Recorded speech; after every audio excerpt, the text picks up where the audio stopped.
বৈষম্য বিরোধী ছাত্র আন্দোলনের কর্মসূচি ঘিরে ঠাকুরগাঁয়ে বের হওয়া বিক্ষোভ মিছিল থেকে ঠাকুরগাঁয়ে প্রথম আলো সাংবাদিক মুজিবুর রহমান খানের উপর হামলার ঘটনা ঘটেছে। হামলাকারীরা তার পিঠে ছুরিকাঘাতের পাশাপাশি লাঠি ও রড দিয়ে পিটিয়ে মারাত্মক আহত করেছেন। রবিবার বেলা 1:30টার দিকে ঠাকুরগাঁ শহরের জজ কোর্টের সামনে এ ঘটনা ঘটে। হামলাকারীরা তার মোবাইল ফোনটি ছিনিয়ে নেয়। এছাড়াও বিক্ষোভ মিছিল থেকে ঠাকুরগাঁ জেলা আওয়ামী লীগের কার্যালয় ভাঙচুর ও অগ্নিসংযোগ করা হয়েছে এবং জেলা প্রশাসকের কার্যালয়, চিফ জুডিশিয়াল ম্যাজিস্ট্রেট আদালত ও জজ কোর্টের জানালা ভাঙচুর করে আন্দোলনকারী ছাত্র জনতা।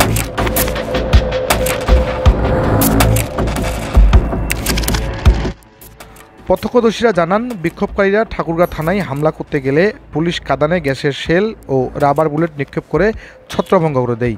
এর কিছু সময় পর ক্ষমতাসীন আওয়ামী লীগের নেতাকর্মীরা জড়ো হন। এক পর্যায়ে জেলা বিএনপির কার্যালয়ে অগ্নিসংযোগের ঘটনা ঘটে। এর আগে কয়েকশো আন্দোলনকারী ঠাকুরগাঁ সরকারি বালক উচ্চ বিদ্যালয়ে মাঠে জড়ো হন।